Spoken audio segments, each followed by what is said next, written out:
To be continued, part 2. Not today, dear, her mother sighed. I spent too much already. Besides, he doesn't look new. He's lost the button to one of his shoulder straps.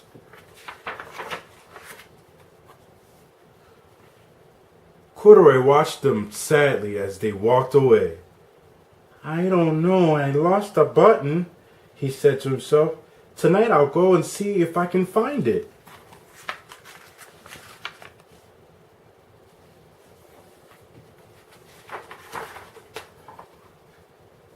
Late that evening, when all the shoppers had gone and the doors were shut and locked, Corduroy climbed carefully down from his shelf and began searching everywhere on the floor for his lost button.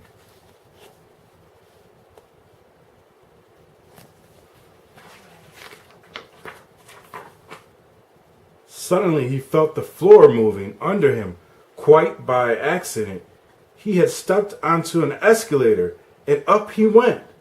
Could this be a mountain? He wondered. I think I've always wanted to climb a mountain. Do you think it's a mountain?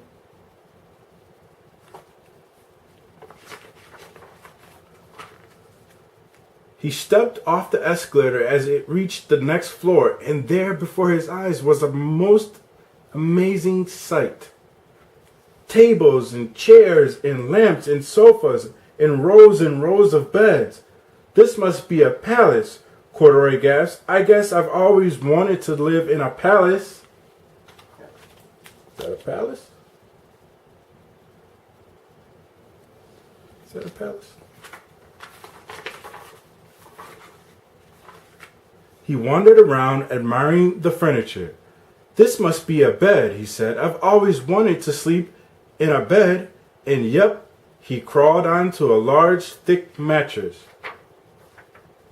All at once he saw something small and round. Why, here's my button, he cried. And then he tried to pick it up. But like all the buttons on the mattresses, it was tied down tight.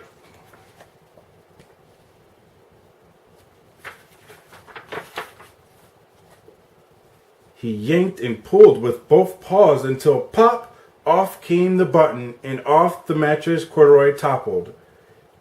Bang! Into a tall floor lamp. Over it fell with a crash.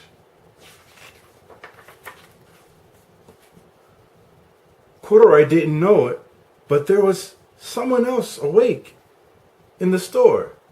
The night watchman was going his rounds on the floor above. When he heard the crash, he came dashing down the escalator. Now who in the world did that? He exclaimed. Somebody must be hiding around here. He flashed his lights under and over sofas and beds until he came to the biggest bed of all, and there he saw 2 fuzzy brown ears sticking up from under the cover. Hello, he said. How did you get upstairs?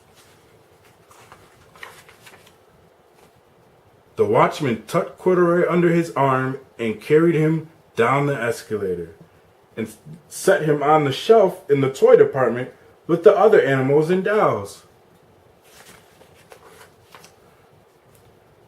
Corduroy was just waking up when the first customers came into the store in the morning, and there, looking at him with a wide, warm smile, was the same little girl he'd seen only the day before.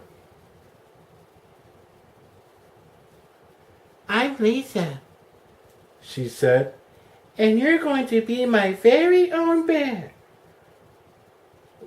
Last night I counted what I've saved in my piggy bank, and my mother said I could bring you home.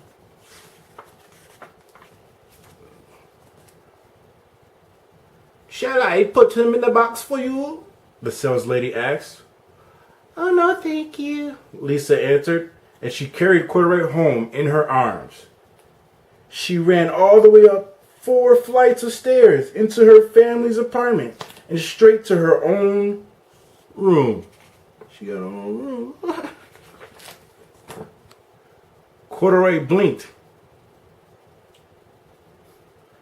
There was a chair and a chest of drawers, and alongside a girl-sized bed stood a little bed just the right size for him. The room was small, nothing like that enormous palace in the department store.